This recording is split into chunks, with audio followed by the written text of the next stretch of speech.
Elementary, second grade girls and boys. This is Miss Suttles. I wanted to talk to you a little bit about what is in your packet for week 1. On Monday, the lesson talked about writing about what you would do on a warm, sunny day. So the first thing I did is I went to Rise Kids, and you guys can look at Rise Kids from home using your login and your password that you know. And the book that I chose was called Weather on Rise Kids. And it had a page that talked about sunny weather.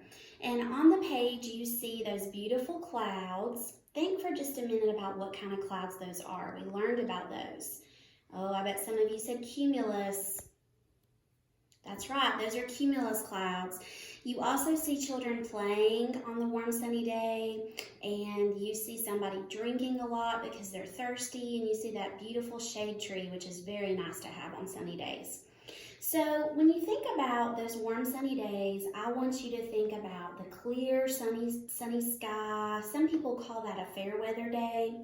The clouds appear late in the evening, they grow, and then they disappear toward evening. The clouds are rounded and fluffy and white at the top, and they're usually flat and darker at the bottom. And in science this year, you learned all about making those clouds. So when you think about those things, when you're planning your story for writing, of course, you become so good this year at writing stories because you've learned how to plan. And so we're going to plan out our story today. We're going to do a circle map, we're going to do a flow map, and those two maps are going to help us with our story form. So I thought about my own life and what I like to do on warm sunny days. And on my circle map, I put my title in the middle, and of course we capitalize our title. And I thought of 3 things that I like to do on sunny days. I like to go on picnics with my family, I like to ride a bike, and I like to swim on warm sunny days. So as you're planning out your story, I want you to think about your title and what 3 things you like to do. And so then I drew out my flow map. Now, of course, you're not going to have chart paper like this at home, and that's fine. You can do all of this on any kind of notebook paper that you have. So I copied my title again, remembering to capitalize it. My lead sentence says, on warm sunny days, I like to go on a picnic, comma, ride my bike, comma, and swim, period. Remember how important it is, writers, to include those capital letters and those periods. And then, of course, I thought about my transition words. So I chose to use the words first, next, and last. So I said, first, it is fun to go on picnics with my family. And then my detail about that is we like to eat baked chicken.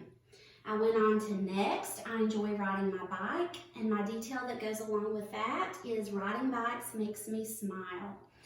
Last, swimming is great on warm sunny days. I like swimming at pools or the lake. And then my ending sentence is warm sunny days are amazing. So planning that out was very helpful for me. And then I, of course, did story form.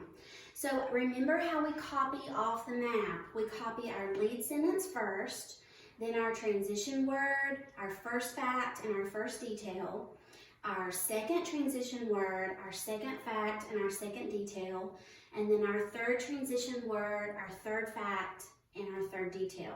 And then, of course, we end with an ending sentence. So as you're writing, think about that lead sentence, think about including a middle with lots of details, and think about your ending sentence. And you guys have gotten really good at doing that this year.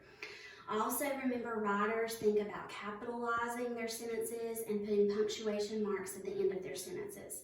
And it's great to include adjectives, or we call them sparkle words a lot of times, to just make your story sound more interesting.